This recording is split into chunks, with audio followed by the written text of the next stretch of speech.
मनुष्य का नाम सुनते ही उसके मन में एक खास छाप छोड़ जाती है, खुशियों की तलाश।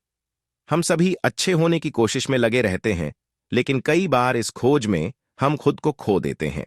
कहते हैं, ज्यादा अच्छे मत बनो, नहीं तो हमेशा दुखी रहोगे। यह कथन गहराई से सोचने को मजबूर करता है।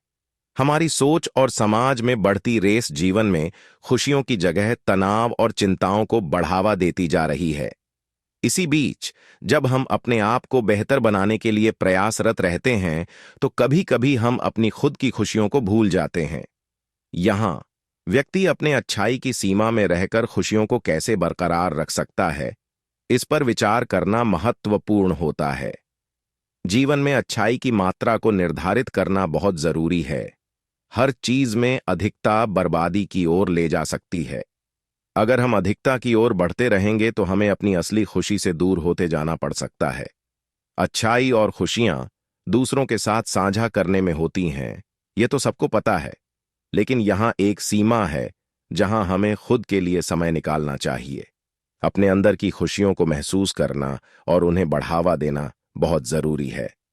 अगर हम सबसे अच्छा बनने की कोशिश में इतने व्यस्त हो जाते हैं कि हम अपने आप के लिए समय नहीं निकाल पा रहे हैं, तो उससे हमें अंतरंग रूप से खोने का खतरा हो सकता है।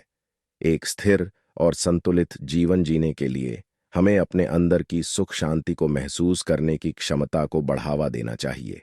हमें अच्छे होने के चक्कर में अपने स्वास्थ्य और मानसिक समृद्धि का ध्यान रखना चाहिए। एक संतुलित जीवन के लिए हमें स्वीकार करना चाहिए कि हम सभी कमियों के साथ होते हैं, और यही हमें मानवीय बनाता है। हमारे गलतियों और कमियों को स्वीकार करना और उन्हें सुधारने की कोशिश करना हमारी अच्छाई की ओर बढ़ता है। इस दिशा में अच्छाई की मात्रा को निर्धारित करना हमारी जिंदगी में संतुलन और खुशियों को बढ़ावा देता है।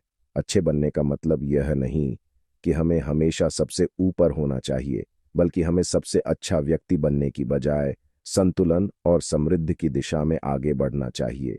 इसलिए ज्यादा अच्छे मत बनो, नहीं तो हमेशा दुखी रहोगे।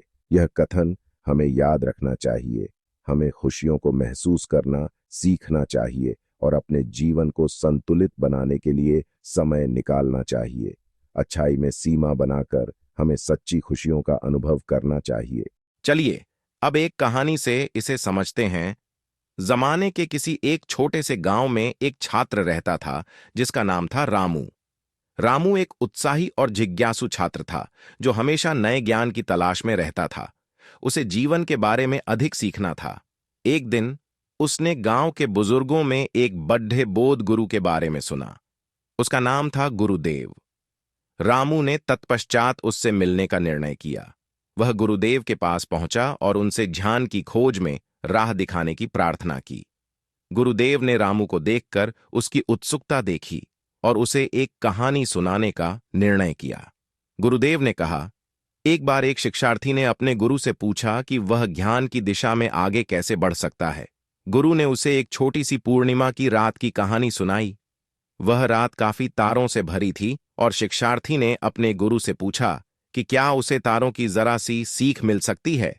गुरु ने उसे एक थाली में पानी भरकर दी और कहा, इस थाली को तारों के नीचे ले जा और जब तक पानी गिरता है तब तक थाली को तारों के नीचे बनाया रखो। शिक्षार्थी ने थाली लेकर तारों के नीचे जाकर खड़ीडीढा हो गया, लेकिन पानी गिरना बंद हो गया। वह थाली को बस वैसे ही तारों के नीचे बनाए रख रहा था जैसे कि उसका गुरु ने कहा था। गुरु ने मुस्कान के साथ कहा, देखो, जिस तरह से थाली को तारों के नीचे बनाया रखने से पानी नहीं गिर सका, वैसे ही जब तुम केवल ज्ञान की तलाश में रहते हो और उसे अपने अंदर नहीं लेते, तो तुम्हें उसका असली लाभ नहीं मिल पाता। रामू गुरुदेव की यह कहानी सुनकर विचारमय हो गया। उसने समझा कि ज्ञान सिर्फ बाहरी जगहों से नहीं, बल्कि अपने अंदरीय अनुभवों से भी मिलता है। उसने गुरुदेव के उपदेश को अपनाया और समझा कि ज्ञान सिर्फ प्राप्त करने की जगह उसे अपनी जीवन शैली में समाहित करना चाहिए। इस तरह गुरुदेव ने रामू को यह सिखाया कि ज्ञान और शिक्षा सिर्फ पढ़ाई लिखाई से नहीं, बल्कि अपने जीवन के अनुभवों से भी प्राप्त होती है। रामू ने यह समझा और अपने जीवन में गुरुदेव के उपदेशों को अमल में लिया। चलिए अब हम एक और कहानी से इसे ज्यादा समझते हैं, जहां अपनाह के शासनकाल में एक छोटे से गांव में एक गरीब लड़का था जिसका नाम था अर्जुन। अर्जुन बहुत ही सरल और निराश था, क्योंकि उसके परिवार को गरीबी की चिंता सताती थी। वह अकेले अपने माता पिता की मदद करने का प्रयास करता था।